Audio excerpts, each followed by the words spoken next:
하나님의 말씀 나누도록 하겠습니다. 지난 계속해서 스가랴서의 환상을 좀 살펴보고 있습니다. 오늘 마지막 8번째 스가랴서 가운데 나오는 마지막 8번째 환상입니다. 좀 기억을 좀 더듬어 보시기 바랍니다. 그리고 기억 가운데 여러분 환상 가운데 어떤 이미지가 나에게 있지라는 것 한번 생각해 보시기 바랍니다. 다 기억하셨죠?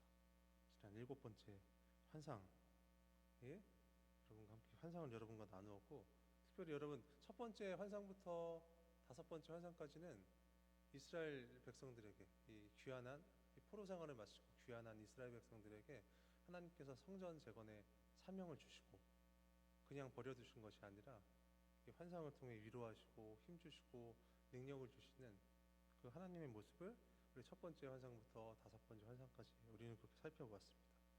그리고 지난 시간 7번째 환상, 그리고 그 지난 시간 6번째 환상. 그런데 위로하시고 힘주시던 하나님이 갑자기 돌변하셨습니다, 여러분.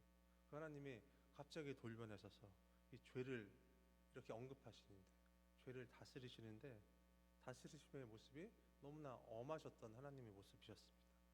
이 죄를 크게 미워하시던 하나님의 모습을 저희는 6번째 환상, 그리고 7번째 환상을 통해 저희는 살펴보았습니다. 그리고 이 6번째, 7번째 환상을 통해 저희는 또 하나 생각했죠, 여러분. 또 하나 배웠죠. 이 하나님의 죄를 미워하심, 그것이 여러분 무엇이었습니까? 죄를 엄히 다스리심, 그것이 무엇이었습니까? 이스라엘 백성들이 너무나 미우셔서 여러분 그 죄를 엄히 다스리시고 죄를 미워하셨겠습니까? 아니었습니다, 여러분. 그 사랑하는 백성들과 날마다 동행하시고자 하시던 하나님의 적극적인 표현이었던 것입니다. 죄와 관계없으신 하나님이셨기 때문에 그 하나님과 관계하려는 이스라엘 백성들 역시도 죄와 상관이 없는 그런 모습으로 나아가야 하였던 것입니다. 그래서 하나님은 그토록 죄를 엄히 다스리시고 죄를 미워하셨던 것입니다. 하나님의 사랑의 표현 방법이었습니다. 특별히 하나님은 지난 7번째 환상을 통해서 한번 여러분 기억을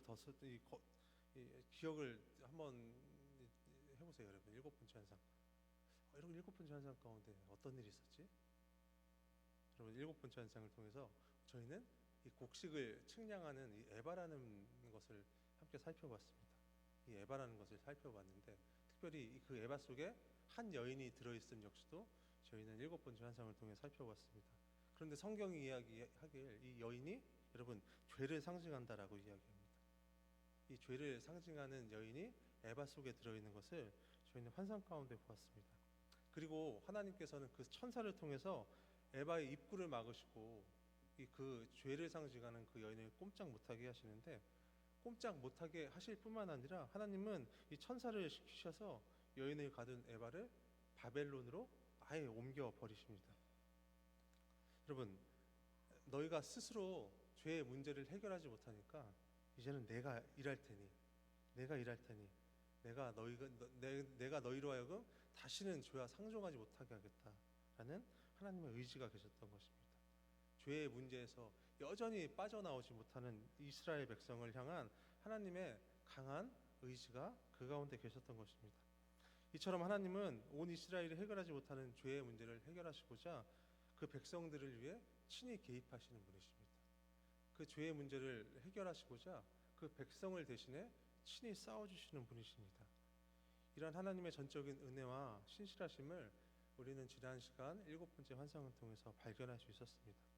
예수 그리스도의 그 희생의 은혜가 생각나는 대목입니다.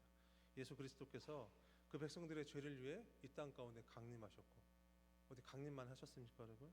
강림하셨을 뿐만 아니라 그분 스스로 모든 죄의 문제를 짊어져 주셨습니다. 오늘 이스라엘 가운데 나타나는 하나님 역시도 그 백성들의 근본적인 죄의 문제 해결을 위해 직접 친히 일해 주셨던 것입니다. 그리고 이를 통해서 성전 재건의 거룩한 사명 가운데 있던 온 이스라엘은 그들에게 주어졌던 이 성전 재건의 사명 가운데 다시금 용기를 얻을 수 있었습니다. 성전 재건은 함에 다시금 힘을 내어 그들이 나아갈 수 있었습니다. 이 에스라서가 이 일을 이렇게 기록하고 있습니다. 우리 에스라 5장 2절 말씀입니다.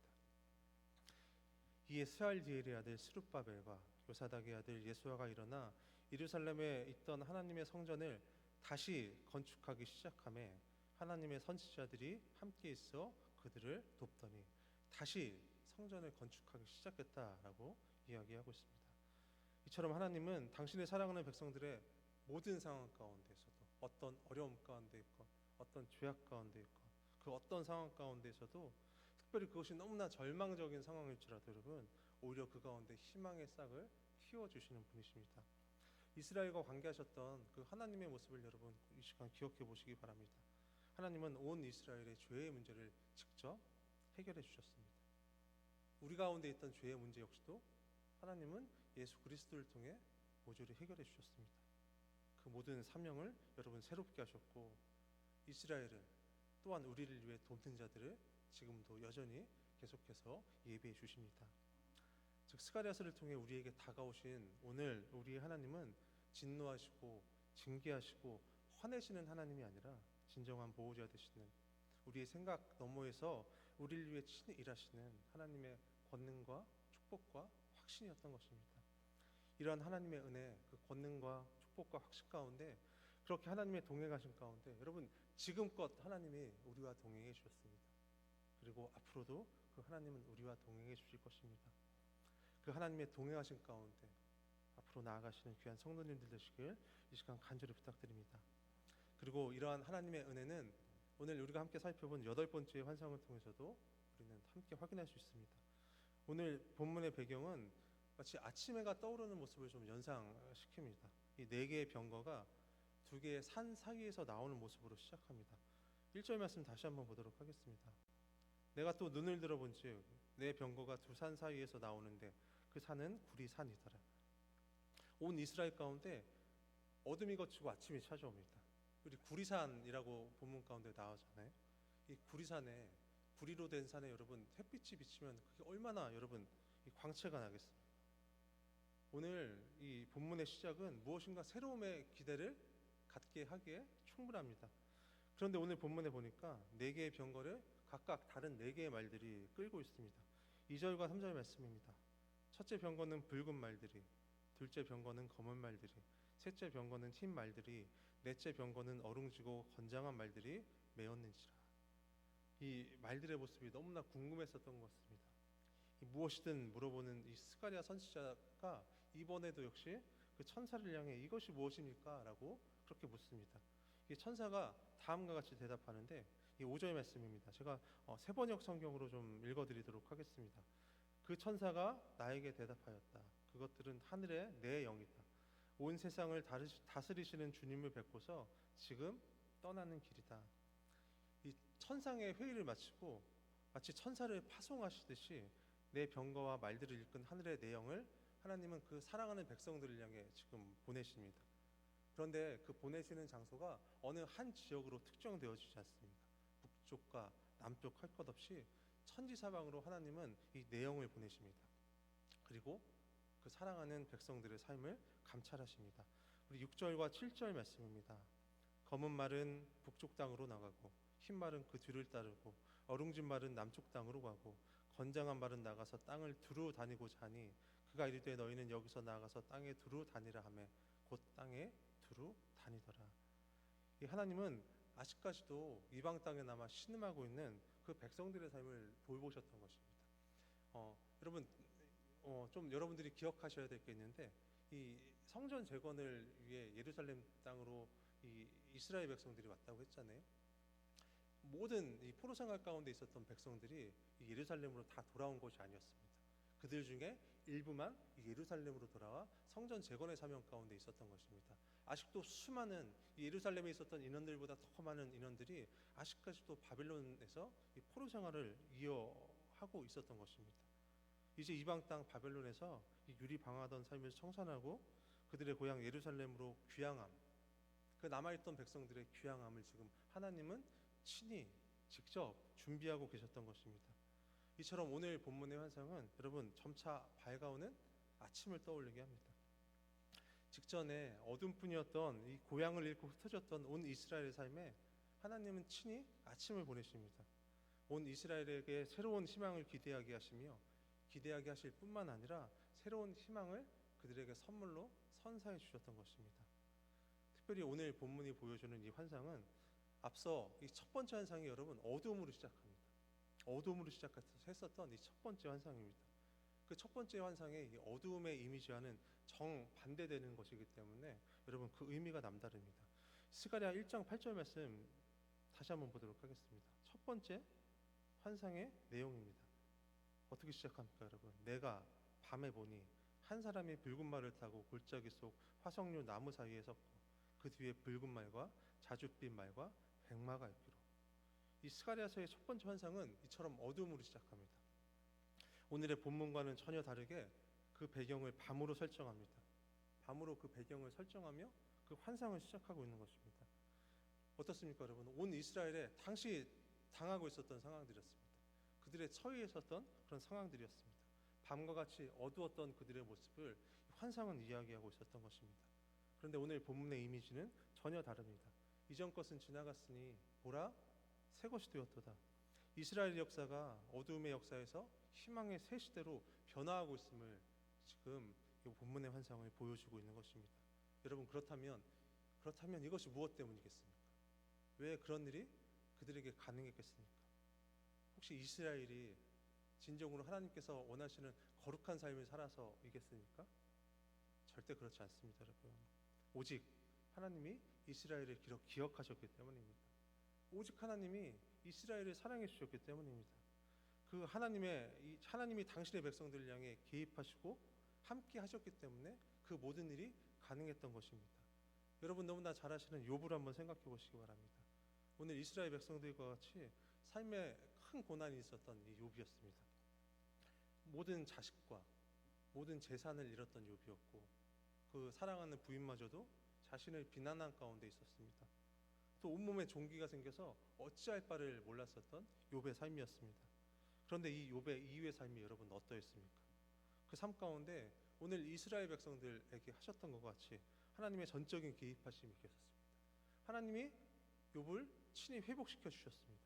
심지어 하나님이 욥을 일으키셨는데 그 무너졌던 삶을 어떻게 이런 일이 가능하지 싶을 정도로 그 삶을 다시 일으키시는 커다란 은혜가 이 욥에게 있었습니다. 우리 욥기 42장 12절에서 13절 말씀입니다.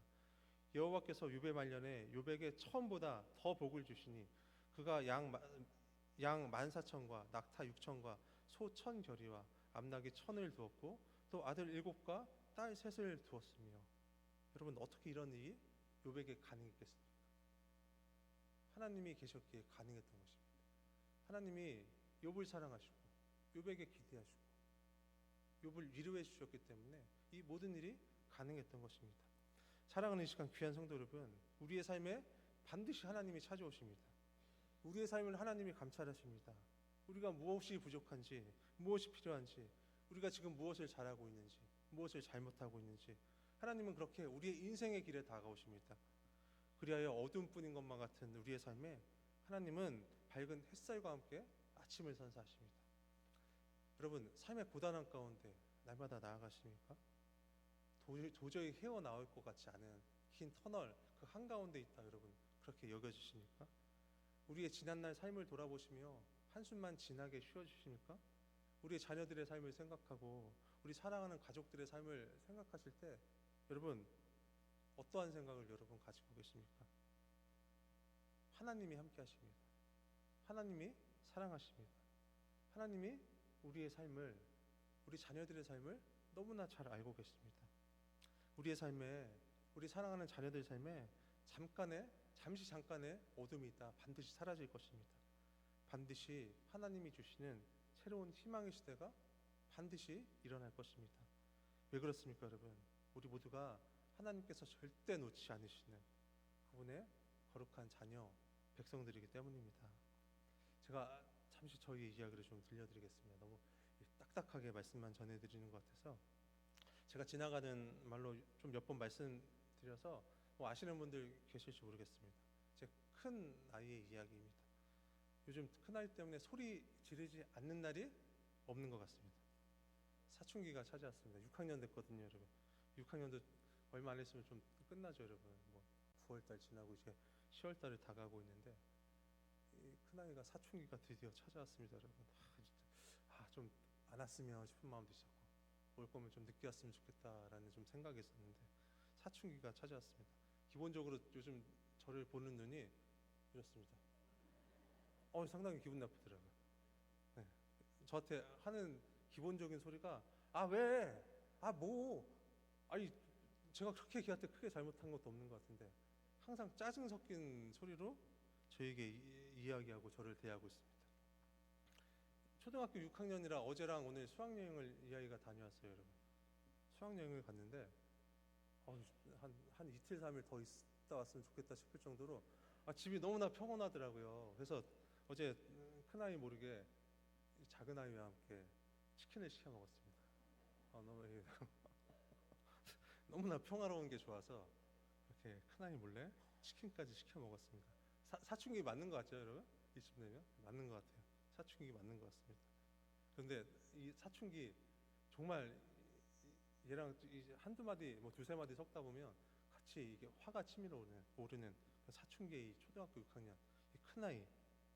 근데 이러한 사춘기 큰아이도 여러분, 이 큰아이에게도 지극히 끊임없이 관심을 주시는 분이 계십니다. 저는 별로 요즘에 그 아이랑 관계하고 싶지 않은데 그 큰아이에게 끊임없이 관심을 주시고 끊임없이 사랑을 주시는 분이 계십니다. 저희 아버지이십니다. 어찌나 이 아이를 걱정하시든지 아버지가 저를 그렇게 많이 혼내셨거든요. 그래서 사춘기 때 제가 생각하길 나를 주워오셨나, 나에게는 전혀 관심이 없으시구나, 좀 이런 생각들을 좀 많이 했었던 것 같아요. 그런데 이 큰아이를 혼내는데 절대 아버지 계신 데서는 혼내지 못하게 하십니다. 그래서 얘가 그런 걸 좀 즐기더라고요. 할머니 할아버지 집에 놀러 가면 돌변합니다. 아이가 할아버지가 뒤에 든든한 백이 되어서 지켜주고 있으니까 애가 아주 기고만장해지는데, 네. 여러분 근데 왜 그런지 여러분 짐작하시죠? 아시는 분은 아시죠? 이 사춘기를 겪고 있는 이 큰아이가 저희 아버지가 유일하게 가지고 계시는 고추를 단 이 남자아이이기 때문입니다. 유일한 손자예요. 딸밖에 손녀밖에 없는데 그 가운데 유일한 손자가 저희 큰아이입니다. 이 남자를 너무 좋아하세요. 무조건 아들 항상 그렇게 말씀하시던 저희 아버지셨는데 그런 말씀을 자주 하셔서 그러셨던 것 같아요. 딸만 많으신데 유일하게 아들이 저희 큰아이입니다. 제가 둘째로 태어났거든요. 그래서 그 가운데 받는 알게 모르게 상처들이 제 가운데 있었습니다. 저건 분명한 차별이야라고 느꼈었던 적이 너무나 많았습니다. 형만 이뻐하는 아버지의 모습, 용돈을 훨씬 많이 주시는 그 아버지의 모습, 이 형만 왠지 더 자랑스러워하시는 그런 모습들 가운데 그 장남으로서 형이 받는 사랑을 왜 제가 모르겠습니까, 여러분? 다른 이 손자 손녀들 사랑하지 않으시는 것은 아니지만 그런데 그 아버지의 장남에게 주셨던 그 특별한 사랑이 여러분 고스란히 여러분 저희 큰아이에게 돌아오는데 지난날 제 받았던 소름이 그 아들을 사랑해 주시는 그 모습으로 여러분 이미 충분히 보상이 되고 있습니다. 그 엄하시던 아버지의 모습이 잘 생각은 나지 않을 정도로 자식에게 주시는 큰 사랑을 요즘 저희 아들을 통해 제가 만끽하고 있습니다. 오늘 말씀의 제목이 여러분 뭐였죠? 기억나시나요? 말씀의 제목이 마지막에 웃는 자가 승리자입니다. 여러분 제가 여러분 승리자의 웃음을 요즘 그 아이를 보며 짓고 있습니다. 시편 말씀 가운데 여러분 이런 말씀이 있어요. 시편 30절 5절 말씀입니다. 그의 노임은 잠깐이요 그의 은총은 평생이로다. 저녁에는 울음이 깃들지라도 아침에는 기쁨이 오리로다. 우리 모두의 삶을 새로운 역사로 이끄시는 그 누구도 아닌 오늘 우리의 삶을 삶의 기쁨으로 반드시 역전시켜 주시는 그 하나님이심을, 그 하나님의 열심히 우리와 함께 계심을 여러분 꼭 기억하시기 부탁드립니다. 아울러 여러분 그 자녀들의 본래 있어야 할 자리로 여러분 하나님이 친히 그 귀환을 이끄셨을 뿐만 아니라 귀환한 그 백성들의 모습을 보고 크게 기뻐하셨던 그 하나님이셨습니다. 그 하나님의 기뻐하심과 그 하나님의 웃음을 이 시간 함께 여러분 기억하시기 부탁드립니다. 그리고 특별히 하나님께서 바라심입니다. 우리들의 회복을 기대하십니다. 그 마음을 여러분 반드시 이 시간 헤아려 주시기 바랍니다. 사랑하는 이 시간 귀한 성도 여러분, 마지막에 웃는 자가 최후의 승리자입니다. 마지막에 웃는 사람이 반드시 승리자입니다. 전혀 기대감조차 가질 수 없었던 이스라엘 백성들의 모습이었습니다. 죄악 가운데 포로 생활하던 그들의 일 가운데 여러분 무엇을 기대할 수 있었겠습니까? 포로 생활 가운데 그들 가운데 폐허 가운데 다시는 일어설 수조차 없었던 가능성이라고는 단 1도 없었던 이스라엘 백성들이었습니다. 그런 어둠뿐이었던 이스라엘에게 하나님은 친히 아침의 햇살을 비추어 주십니다. 왜 그렇습니까, 여러분? 하나님은 당신의 백성들을 절대로 포기하지 않으시는 분이시기 때문입니다. 그 백성들을 향해 날마다 사랑을 표현해 주시는 분이시기 때문입니다. 오늘 우리의 삶을 넘어 하나님이 반드시 함께 하시는 내일의 삶을 마음껏 기대하시길 부탁드립니다. 우리가 하지 못하면 반드시 하나님이 하십니다. 난 안 돼. 더 이상 불가능이야. 내 자녀는 왜 이 모양일까? 하나님께서 왜 내 기도는 유독 외면하시지? 혹시 그러한 생각만으로 낙심하고 계시지는 않으십니까? 인생이 너무 큰 고난과 고단한 가운데 있다, 그렇게 여겨지지 않으십니까? 그런데 여러분, 그러한 삶을 하나님의 백성, 그 삶과는 전혀 동떨어져 있는 삶입니다. 하나님의 은혜를 오히려 외면하는 생각들입니다. 하나님이 우리의 삶을 기억하십니다, 여러분. 하나님이 우리의 삶에 날마다 관심하십니다. 우리의 삶을 하나님이 일으키시고자 친히 일하십니다. 승리는 여러분 이미 결정되어 있습니다. 반드시 우리를 마지막에 웃게 해주실 것입니다. 그 승자의 삶을 확인해 주시기 바랍니다. 확신하시기 바랍니다. 그렇게 늘 기쁨과 소망 가운데 나아가시기 바랍니다. 그렇게 오늘보다 내일이, 또 내일보다 그 모레가 더욱 좋아지시는 최후에 웃으시는 하나님의 사람, 여러분의 귀한 삶이 되시길 이 시간 간절히 부탁드리며 축복합니다. 함께 찬양하고 기도하도록